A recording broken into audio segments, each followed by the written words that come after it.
JB 타임즈. 더마카와 함께 시선 집중의 문을 열겠습니다. 어서 오세요. 네, 안녕하세요. 더마카입니다. 아몰랑님이 JB님은 항상 기분이 안 좋으십니다. 화나게 하는 사람들이 있어서요. 라고 보내주셨는데 JB 항상 기분이 안 좋으세요? 아, 제 표정을 보면 저는 그냥 평상시 그냥 평정한 상태인데 꼭 주변에서 누가 와서 화났냐고. 죄송합니다. 인상이 원래 그렇습니다. 사람이 나이가 들면서 인상이 넘어가 표정이 그 사람의 인생을 담는다라고 하는데 그럼 여기다 그렇게 찝게 이렇게 집어가지고 약간 그러니까 벌리고 다닐게요. 됐죠? 네, JB 인생이 침 흘리는데 그러면. 그럼요. JB 인생이 아주 화창한 걸로 제가 알고 있는데 그렇게 표정이 안 좋으시면 안 되죠. 많이 웃으시고요. 웃으라고 하는 얘기고요. 아니 농담이라 진짜 그러니까 화난 표정이라고 다들 그러더라고요. 그러게요. 전혀 아닙니다. 네. 아몰랑님이 JB님 화이팅이라고 보내주셨고요. 네, 김승수님이 매일 출근길에 듣는 시선집중 시사상식을 살찌우는 시간입니다. 네. 라고 해주셨고요. 네. 임금님교의 캔디님은 촌철님들 좋은 아침입니다. 오늘 아침은 좀 서늘하네요. 감기 걸리기 딱 좋은 날씨니까 모두 건강 잘 챙기세요. 기온 많이 떨어졌던데요, 진짜로. 예. 그러니까요. 네. JB 감기 조심하시고요. 겉옷 챙겨서 다니셔야 될 것 같습니다. 이제는. 네. 자. AS 타임 갈까요? 네, 오늘은 JB가 직접 소개를 하시죠. 아, 예. 별걸 다 시켜요, 이제. 네. 윤석열 대통령 처가와 관련된 경기도 양평 공흥지구 특혜 의혹 사건 기억하시죠? 네. 이 사건을 수사해왔던 경찰관이 대통령 취임식에 초청된 사실이 공개가 돼서 논란이 된 바가 있었습니다. 그렇죠. 저희도 전해드렸죠. 이게 논란이 되자 이 수사를 담당해온 경기 남부경찰청 청장이 지난 5일 공정하게 수사하는 모습도 필요하다고 생각해 수사 배제 여부를 검토 중이다 이렇게 밝힌 바가 있었습니다. 네. 그런데 이 경찰관을 수사팀에서 배제하지 않기로 했다고 합니다. 해당 경찰관이 수사와 관련해 부적절한 비위를 저지른 일이 없고 수사에 영향을 미칠 만한 지위에 있지도 않다는 이유라고 하고요. 또 하나 있습니다. 김건희 여사가 나토 순방 때 착용한 장신구가 재산 신고에서 누락돼서 논란이 된 바가 있지 않습니까? 네. 대통령실은 2점은 지인에게 빌린 거고 1점은 소상공인에게 구입한 거다 이렇게 해명을 한 바가 있었었는데 이 문제를 제기했던 더불어민주당의 전용기 의원이 증빙 자료를 내라고 요구를 했었습니다. 이에 대한 대통령실 답변이 왔다고 하는데 대통령실이 보유하고 있는 자료가 없고 그 밖의 사항이나 자료를 더 제출하기도 어렵다라는 답변이었다고 합니다. 네, 근데 굳이 이 두 가지 사안을 묶어서 전하는 이유가 있으십니까? 있죠. 두 개의 공통점이 있기 때문인데요. 공통점? 뭐겠습니까? 없다? 의혹의 대상이 김건희 여사 또는 김건희 여사 가족이라는 점에서 두 사건은 같고요. 네. 의혹에 대한 최종 답변이 없다는 점에서는 똑같습니다. 수사 배제에 대해서는 이유 없다고 답변했고 장신구 의혹에 대해서는 자료 없다고 대답을 했으니까 둘 다 서술어는 뭡니까? 없다라는 거죠. 네. 근데 제가 볼 때 진짜 없는 건 따로 있습니다. 뭐가 없느냐? 의지가 없습니다. 의혹 또는 논란에 당당히 맞설 의지가 없고요. 경찰이나 대통령실이나 국민의 의혹과 우려에 부응할 의지 또한 없다라는 점에서도 같다. 여기까지만 하겠습니다. 네, 이효신 님이 아주 그냥 쉬운 답만 했네요 라고 해주셨는데 네. 하지만 우리는 또 물어야 할 의무가 있는 언론 아니겠습니까? 네. 특히 수사는 현재 진행형이기 때문에 네. 과정과 결론까지 저희가 계속 시선 집중하겠습니다. 아니 이해 충돌이라고 하는 게 비위 저지르면 그게 이해 충돌입니까? 이해 충돌 소지가 있다고 우리가 흔히 이야기하지 않습니까? 사전 차단 원래 이거 아니에요? 그러니까요. 근데 비위가 없어서 배제할 이유가 없다가 말이 됩니까? 대통령실에서 장신구 자료 없으면 김건희 여사한테 물어봐야 되는 거 아닙니까? 그렇죠. 그래서 의지 없다고 말씀을 드리는 겁니다. 정소연님의 댓글로 요 소식은 마무리하겠습니다. 정소연님이 염치도 없다 이렇게 정리해 주셨네요. 네, 없다 시리즈입니다. 네. 뉴스와 분석이 함께하는 JB타임즈 오늘 주목할 뉴스들 챙겨드리겠습니다. 첫 번째 뉴스 어떤 건가요? 윤석열 대통령이 영국의 엘리자베스 2세 장례식에 참석한 후에 조문록 작성했다고 하죠. 하지만 장례식적 조문 참배는 이루어지지 못했습니다. 네, 순서가 좀 뒤바뀌었습니다. 이에 대해서 안호영 민주당 수석 대변인은 조문 취소를 발표할 것이었으면 윤석열 대통령 부부는 영국에 도대체 왜 간 것이냐고 비판을 했는데요. 하지만 김은혜 홍보수석은 영국 측의 조율에 따른 것이다 이렇게 반박을 했습니다. 네, 진실은 뭘까요? 김은혜 수석의 해명은 이런 겁니다. 18일 이른 오후, 그러니까 아마 2-3시쯤이라고 봐야 될 것 같은데요. 이른 오후까지 도착한 정상은 조문할 수 있었고 오후 2-3시 이후 도착한 정상은 장례식 뒤로 조문록 작성이 안내됐다라는 것이었습니다. 그런데 윤석열 대통령의 런던 도착 시점은 18일 오후 3시 40분이었다고 합니다. 그러니까 김은혜 홍보수석의 주장은 영국 측의 홀대로 조문을 못했다 이런 건 아니다. 영국 측의 시간 조율에 따른 불가피한 결정이었다. 이런 거고 우리는 홀대당하지 않았다라는 또 반증으로 영국이 윤석열 대통령 이동할 때 사이드카 4대 내줘온 거 그리고 찰스 3세 주최 리셉션에 참석한 것 등등을 또 꼽았기도 했더라고요. 네. 그럼에도 불구하고 짚을 점이 있습니다. 영국이 오후 2-3시로 끊어서 조문 가능과 조문 불능으로 나눴다고 치죠. 그러면 이 지침을 상대 국가에 통보한 시점이 언제냐 이게 핵심 문제거든요. 만약에 윤석열 대통령이 런던에 도착한 다음에 갑작스럽게 영국 정부가 내지 영국 왕실이 이렇게 갑작스럽게 통보를 했다면 그건 충분히 이해할 만한 사정이라고 볼 수가 있습니다. 네. 그런데 국내에서 출발하기 전에 영국에 도착하기 전에 이런 통보가 만약에 있었다라고 한다면 그건 얘기가 완전히 달라지는 겁니다. 우리 측에서 이것을 그러면 사전에 충분히 고려해서 일정을 조율할 수도 있었다는 얘기로 연결이 될 수 있기 때문 아니겠습니까? 따라서 영국이 오후 2시 내지 3시로 끊었다가 중요한 게 아니라 오후 2-3시로 끊어서 조문 관행과 조문 불능으로 나눈 그 지침을 언제 우리 정부에 통보했느냐가 사실은 핵심 문제다. 김은혜 수석은 이건 밝히지 않았다라는 점을 여기서 확인을 해야 되는 겁니다. 네. 그리고 또 하나 이 현장에서 교통 상황이 안 좋아서라는 이유를 이제 계속 대지 않았습니까? 네. 그러면 이거에 대해서 하나 좀 그 이야기하고 싶은 게 뭐냐면 마크롱 프랑스 대통령 부부의 경우 시신이 안치된 웨스트민스터 홀까지 도보로 이동을 했다고 하거든요. 그래서 조문을 했다는 거 아니겠습니까? 네. 그러면 윤석열 대통령 부부는 왜 마크롱의 경우는 고려가 되지 않은 건지 안 한 건지 못한 건지 이것도 함께 고려될 필요, 그러니까 검토가 될 필요가 있다. 점검될 필요가 있다. 이 점도 함께 말씀을 드리겠습니다. 밥하기 싫은 여자님이 여기도 없다네요. 라고 해주셨는데 그래님이 마크롱 부부는 걸어서 조문했더니 다들 칭찬하더군요. 그게 외교인 것 같습니다. 네. 라는 의견 주셨고 안주사님은 인천공항에서 표 끊어서 가는 것도 아닌데 좀 일찍 가시지 그랬습니까? 그러니까 전용기죠, 전용기. 네, 그런 의견 주셨고 범진생각님은 조문 외교도 못했으니 출장비는 회수하나요? 라는 의견 주셨고요. 9921님, 대통령님 정치인들의 대외적인 뉴스가 좀 자랑스러운 뉴스가 많이 들렸으면 좋겠습니다.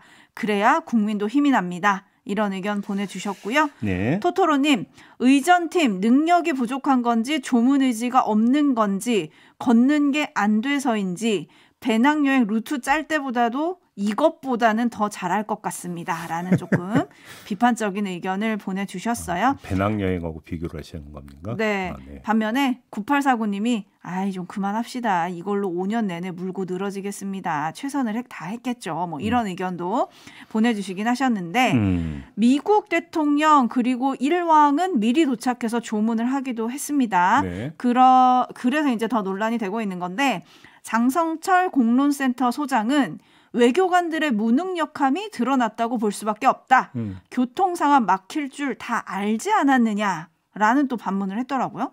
그러니까 외교관이 교통 상황까지 물론 체크는 해야죠. 그러니까 영국의 상황을 볼 때. 현지 상황. 네. 교통 상황 체크 이전에 영국 정부, 영국 왕실하고 긴밀히 조율을 했을 거 아닙니까? 그렇겠죠. 대한민국의 정상 부부가 지금 그 조문을 가는 건데 그래서 제가 조금 전에 그 말씀을 그러니까 강조하는 거예요. 그러니까 교통 상황 이전에 조문을 허용하는 그 기준이 그러니까 먼저 체크가 됐었어야 되는 거 아니냐라는 거예요, 제 얘기는. 그렇죠. 그리고 어제 SBS 보도를 보면 외교 소식통은 출국 전에는, 그러니까 윤석열 대통령이 출국하기 전에는 영국에 오후에 도착해도 조문이 가능한 것으로 알았다고 전했다. 이런 보도도 있어서요. JB가 짚으신 대로.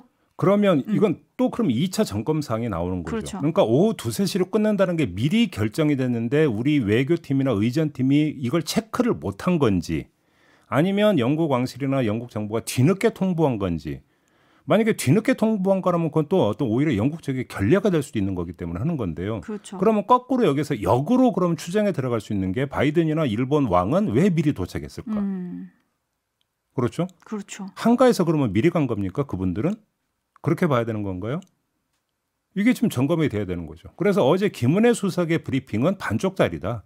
이 말씀을 드리는 거예요. 그래서. 여기에 대한 추가적인 답변이 나올지 좀 지켜보겠습니다. 관련 내용은 잠시 후 2부에서 탁현민 전 청와대 의전비서관 인터뷰가 예정이 되어 있거든요. 물론 탁현민 전 그 비서관이 지금 뭐 이걸 하는 건 아니지만 이전에 어떤 그 경우에 준해서 추정은 가능할 것 같기 때문에 한번 좀 질문을 좀 드려보도록 하겠습니다. 네, 잠시 후에 시선 집중 또 해주시고요. JB타임즈 다음 주목할 뉴스는 어떤 겁니까?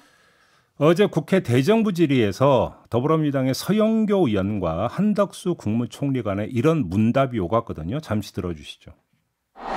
영빈관 짓는 예산 878억 알고 계셨냐고 묻습니다. 몰랐습니까? 저는 몰랐고 신문을 보고 알았습니다. 네, 아주 짧은 답변인데요. 제가 볼 때 이건 말이 안 됩니다.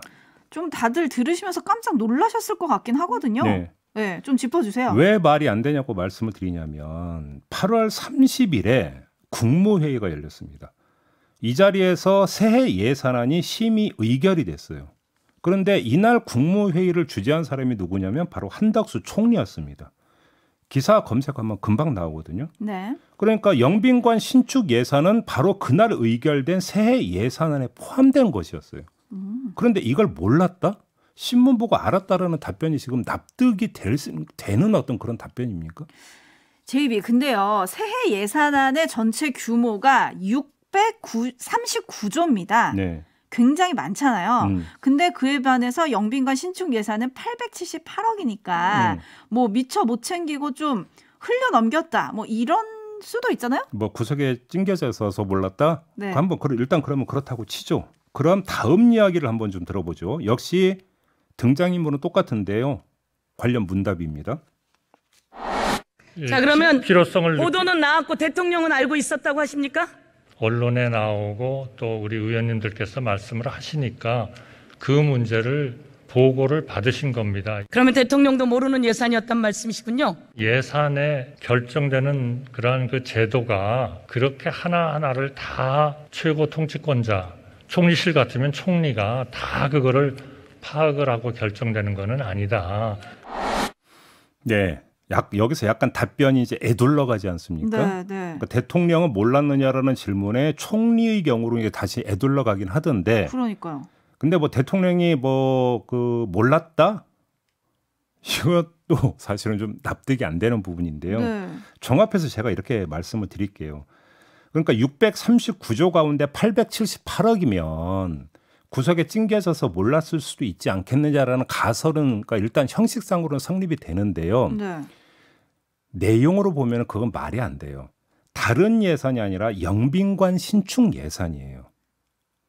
대통령실에서 영빈관 신축해야 되는 이유로 들었던 게 뭡니까? 국격과 관련된 문제라고 했잖아요. 네. 그리고 대통령과 직결되는 문제잖아요. 그런데 그거를 금액이 작아서 몰랐다라고 하는 것은 말이 안 되는 거죠. 오히려 거꾸로 가장 먼저 챙겼어야 될 예산이라고 보는 게 상식 아니겠습니까?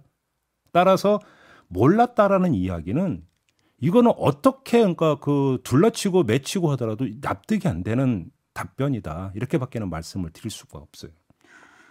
네, 사실 저도 신문 보고 알았잖아요.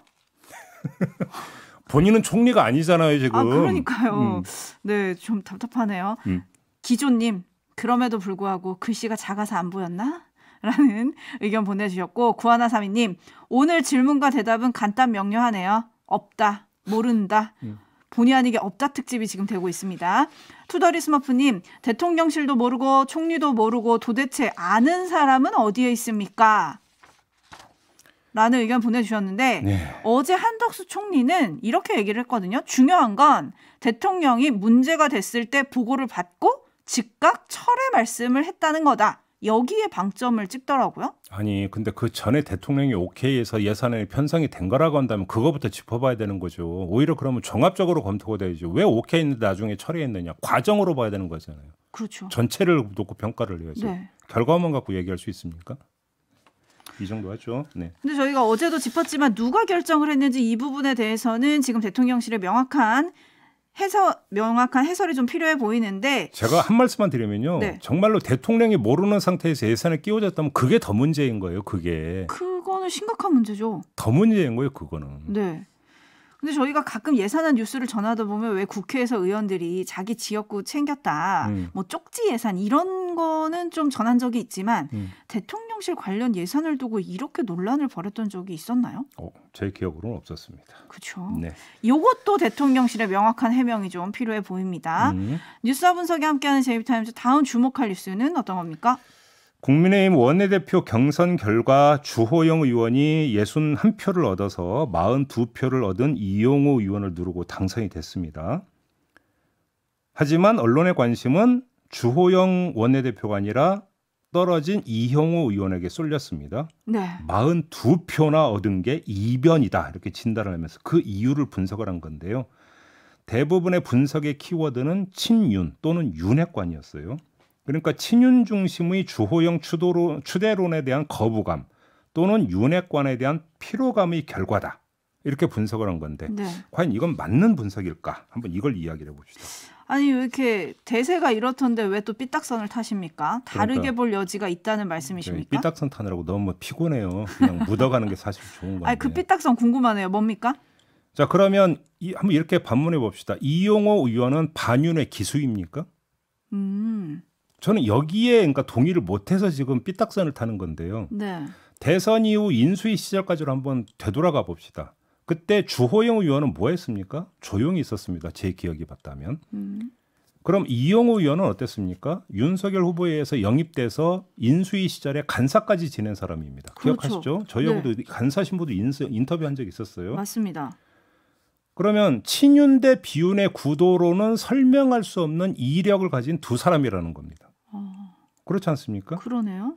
그러면 윤석열 정부 출범 후에 혹시 두 사람의 처지가 바뀐 걸까? 이렇게 한번 가정해놓고 한번 봅시다. 네. 뭐 주호영 의원은 그럴 수도 있다고 쳐요.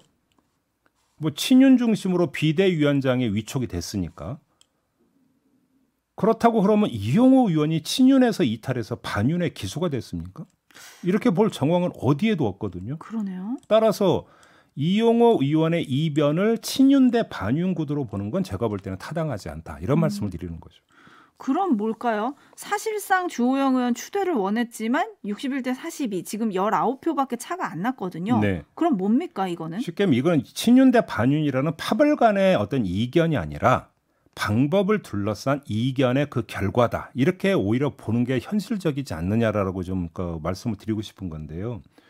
주호영 의원은 법원이 제동을 걸어서 비대위원장에서 내려온 사람입니다. 그렇죠? 네. 그런 사람을 다시 원내대표로 올리고 더 나아가서 만에 하나의 경우이지만 정진석 비대위마저 법원에 의해서 제동이 걸리면 비대위원장 역할까지 혹시라도 해야 할지 모르는 이런 상황이 있는 인물입니다. 그렇죠. 그렇죠. 근데 만약에 이런 상황이 연출이 되면 이건 좀 문제가 있는 거 아니냐라는 의식이 의원들 사이에 적잖이 퍼져 있었고 그런 어떤 불안감 내지 걱정이 이용호 의원 42표로 귀결된 게 아니냐. 이렇게도 추정해 볼 수 있다라는 겁니다. 그러니까 당 정상화 방법을 둘러싼 이견의 어떤 그 결과지. 그것이 파벌, 세력 간의 알력 싸움의 결과다. 이렇게까지 확정 해석할 필요는 없는 거 아니냐. 저는 이 말씀을 드리는 겁니다. 네. 이 결과에 대해서 주호영 신임 원내대표가 또 해석한 게 있거든요. 한번 들어보시죠. 제가 두 번째 맞는 데 대한 어떤 그런 거라든지 이 당이 건강하게 당의 목소리를 제대로 내달라는 그런 뜻도 반영된 결과라고 생각합니다. 좀 어떻게 생각하세요? 그걸 내가 아니 의원님들의 효심을 네. 잘 반영해서 이제 원내 운영을 해야 되겠죠. 네, 마지막 목소리는 지금 윤핵관의 핵심으로 꼽히는 장제원 의원의 말이었습니다. 조금 전 주호영 의원 문과 말에 제가 두 번째 맞는데 대안 뭐 요 대목이 나오잖아요. 네. 그게 제가 조금 전에 말씀드렸던 바로 그 부분인 거죠. 그리고 또 원내대표 두 번째기도 하고요. 2367님이 새로운 인물을 바라는 마음이 강한 것 같아요. 라고 해주셨는데 듣다 보니까 이용호 의원이 그 윤핵관 의원들의 모임이라고 맨 처음에 주목을 받았던 민들레 모임 거기 또 간사도 맡기도 했었잖아요. 그죠? 그러니까요. 뭐 하여간 뭐 그 어떻게 됐든 이제 결과는 이렇게 된 거잖아요. 네. 주호영 원내대표 체제가 이제 성립이 된 거지 않습니까? 과연 이제 국민의힘이 당 정상화로 이제 나설 수 있는 것이냐 이게 이제 그 최대의 관심사가 될 것 같은데 그건 3부에서 새로운 코너죠. 레드 캠프입니까? 네. 여기서 짚어보도록 하겠습니다. 네, 자 이렇게 마무리하죠. 더마카 수고하셨습니다. 고맙습니다.